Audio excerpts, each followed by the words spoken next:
Salut à tous, c'est Jim et aujourd'hui je vous donne mon avis sur The Wheel of Time, la roue du temps. La roue du temps tourne.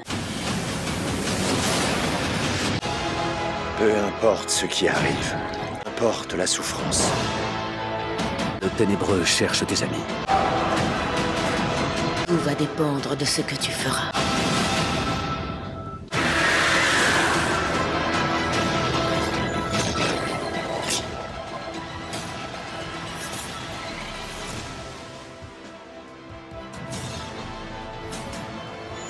Alors, La Roue du Temps, c'est quoi? C'est une série fantastique dans laquelle on va suivre Moiraine et son serviteur, ou plutôt son protecteur Alan, qui vont devoir escorter 4 jeunes qui seront les personnages principaux de la série jusqu'à la Tour Blanche. Alors ces 4 jeunes vont être Randall Thor, Egwene, Matrim qu'on va appeler aussi Matt et Perrine. En effet, on apprend dans la série que des milliers d'années auparavant, il y a eu une guerre qui a failli détruire le monde. Une guerre qui opposait le Ténébreux, qui est une force obscure, au dragon. Alors le dragon, on en entend parler dans la série, mais on n'a aucun visuel sur lui. De ce qu'on sait, on pense que c'est quelqu'un qui peut acquérir des pouvoirs extraordinaires de façon à pouvoir soit détruire le monde s'il se rallie au Ténébreux, soit à le sauver s'il décide de le combattre. Dans la Roue du Temps, donc, Moiraine, qui est une Aes Sedai est un terme, on va dire, pour désigner une sorcière qui a des capacités, elle décide d'emmener les 4 personnages principaux à la Tour Blanche, qui est un peu, on va dire, le camp de base principal des sorcières, là où elles sont formées, mais également là où règne la sorcière, on va dire, qui est chef de toutes, pour essayer de détecter qui est le nouveau dragon. Puisqu'en effet, dans les 4 jeunes qu'elle va escorter jusqu'à la Tour Blanche, elle a l'impression d'avoir senti qu'un d'eux était la réincarnation du dragon. Parce que oui, dans la série, tous les êtres humains sont sensibles à la magie, c'est-à-dire que tous peuvent devenir des Aes Sedai, peuvent devenir des sorciers ou bien même le dragon, à condition d'avoir été formés, et parfois même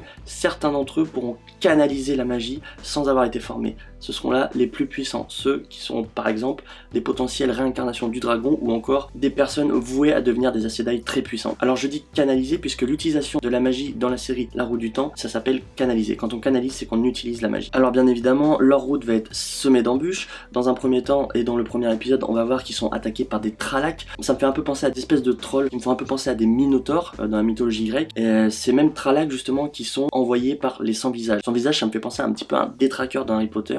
Voilà, il est tout noir, juste avec un visage tout blanc, qui possède des pouvoirs ou des capacités, en tout cas de commandement sur toutes les créatures, on va dire, obscures, assez puissantes. Tous deux, donc les sans-visages et les Tralaks, sont envoyés, on le pense dans la série, par le Ténébreux. Comme si être traqué par des Tralaks et des sans-visages du monde obscur ne suffisait pas, ils vont être également traqués par ce qu'on appelle les manteaux blancs. Les manteaux blancs sont une communauté d'humains, un royaume j'ai envie de dire, qui traque les sorcières, les personnes au pouvoir magique. Ils détestent ça et ils les tuent, littéralement. Il faut réussir à se dissimuler, à se cacher d'eux, ou alors à être un sacré bon menteur pour pas dévoiler qu'on est une sorcière, puisqu'ils n'hésitent pas à recourir à la torture pour essayer de voir si vous mentez ou pas. Et j'irais même pire que là, puisqu'ils sont prêts à tuer un humain innocent pour voir si vous êtes une sorcière ou non, alors qu'en réalité ils ne savent pas. Donc c'est vraiment des gens qu'il faut éviter de croiser. Ils me font penser un petit peu aux Romains qui veulent absolument tuer les gladiateurs dans la série Spartacus. Donc grosso modo, on a posé l'intrigue, les personnages principaux, les risques à avoir et un petit peu voilà tout ce qui va se dérouler au cours de leur ascension jusqu'à la Tour Blanche. Maintenant il y a des enjeux qui arrivent, il y a des petits détails qui montrent certaines choses qui sont agréables dans la série, notamment que la reine des Aes Sedai, on va l'appeler comme ça, et ben c'était au départ une petite enfant qui a dû sauver sa vie,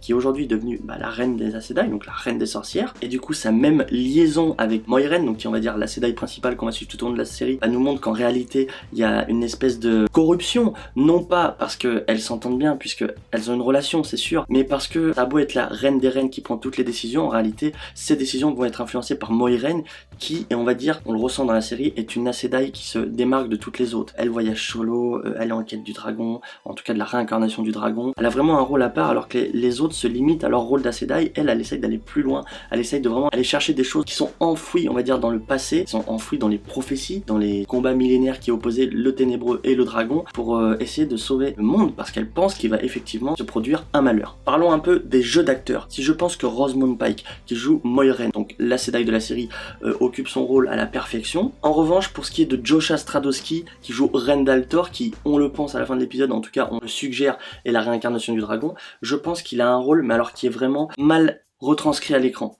Est-ce que c'est les traits du caractère du personnage parce que je n'ai pas lu les livres, Donc est-ce que ce sont ses vrais traits de caractère comme ça dans les livres et que c'est bien retranscrit à la série? Je ne pourrais pas le dire malheureusement, mais si je me base juste sur la série, le caractère de son personnage, ou en tout cas la façon dont il est joué, ça m'agace plus qu'autre chose, et je pense ne pas être le seul. Au début, au premier épisode, on s'attache à ce personnage, on se dit qu'il a des valeurs, qu'il veut sauver les gens, voilà.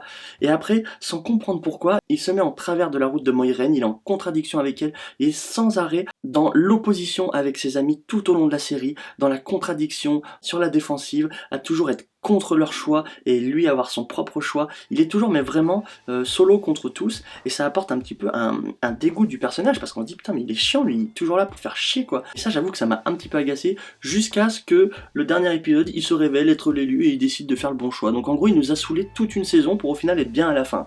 Donc j'ai pas compris un petit peu le traitement qu'on a accordé à ce personnage.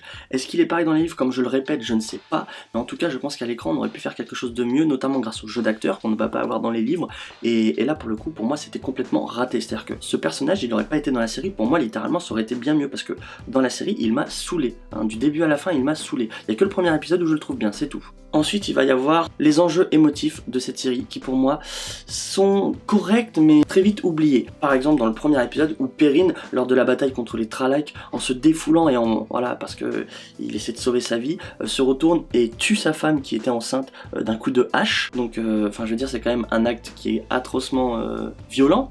C'est censé choquer, voilà, on voit que pendant un épisode il s'en remet pas, et après c'est bon, il passe à autre chose. Je veux dire, le mec a tué sa femme de sa propre main, à la hache, il l'a éventrée, et ça passe au bout d'un jour. Je pense que le côté émotif de ce personnage a été mal exploité, et pour le coup si c'est lui, donc Perrine, qui aurait pu avoir été possédé par le sans-visage, qui a pris le contrôle de Matt, je pense que ça aurait donné un impact encore plus important, parce que ça aurait expliqué qu'il aurait déjà été faible émotionnellement vu qu'il tuait sa femme, et qu'il aurait été plus facile de le posséder, ou en tout cas de contrôler son esprit, et donc ça aurait, on va dire, apporté une cohérence à tout ça. Mais là, un mec qui est perdu d'esprit, qui est complètement, voilà, il vient de tuer sa femme, c'était une erreur, hein, mais il vient de tuer sa femme, et émotionnellement il est instable, et au final il va bien au bout de 2 jours, et la personne qui, dans le premier épisode on le voit, est celui qui a le plus de vitalité, celui qui a le plus d'énergie, le plus de dynamisme, la plus grande joie de vivre, on va dire, se retrouve à être possédé par justement le sans-visage, ou en tout cas d'avoir son esprit contrôlé, parce que je sais pas si le mot possédé est correct. J'ai pas trouvé ça logique, donc il y a quelques petites incohérences comme ça, tout comme voilà, la pseudo-relation bancale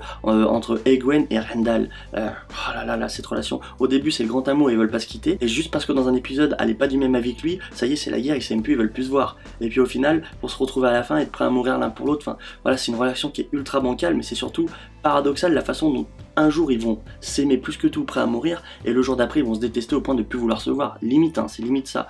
Donc j'ai trouvé que le traitement des émotions, ou en tout cas des scènes qui engendrent des relations émotives, comme par exemple une relation de couple, comme par exemple la relation de Perrine et sa femme qui l'a tué, normalement il est censé avoir une émotion qui est hyper négative après ça, limite au bord du suicide, j'ai envie de dire.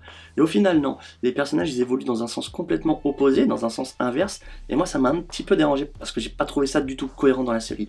En soi, étant donné que les épisodes sont quand même relativement bien écrits, que ça se laisse regarder vraiment très facilement, et qu'on a toujours cette envie de vouloir aller plus loin pour voir la suite de la série et où ça va nous mener, ça va, c'est des petits détails qui, si on ne s'y attarde pas, c'est pas très grave. Mais pour avoir vu la série 2 fois, et ben sur mon deuxième visionnage, j'avoue que ça a été un petit peu dérangeant. Parce que oui, dans la série, on arrive à percevoir l'avenir, parce que constamment dans les épisodes, c'est évoqué les malheurs qui pourraient arriver si le dragon se rallie aux ténébreux, ou si le dragon décidait de lui faire face pour sauver le monde.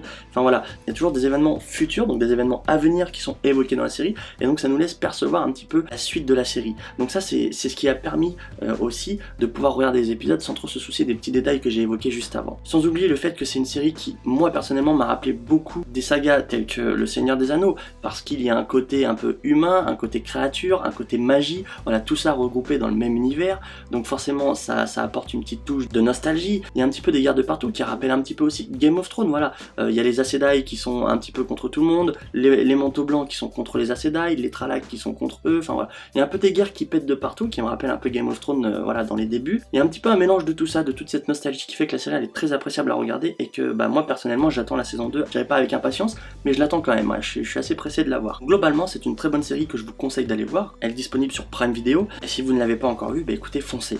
Si je devais lui mettre une note sur 10, ça serait littéralement un gros 9 sur 10, parce que voilà, c'est une série que j'ai vraiment adoré regarder. regarder, j'ai pas vu le temps passer, et le côté un peu fantasy comme ça, fantasy, magie, toutes ces choses là, ça faisait longtemps que j'avais pas regardé une série comme ça, et du coup ça m'a énormément plu. Le petit point négatif je pense c'est par rapport aux détails que j'ai évoqués juste avant, on va dire le traitement des émotions des personnages, qui pour moi a été bâclé sur beaucoup de points notamment, et sur beaucoup de situations surtout, c'est pour moi le point négatif de la série. Maintenant si on fait abstraction de ça, la série était très bonne. Donc voilà, j'espère que mon avis sur la série The Wheel of Time, la roue du temps vous aura plu, on se retrouve pour une prochaine vidéo, allez ciao.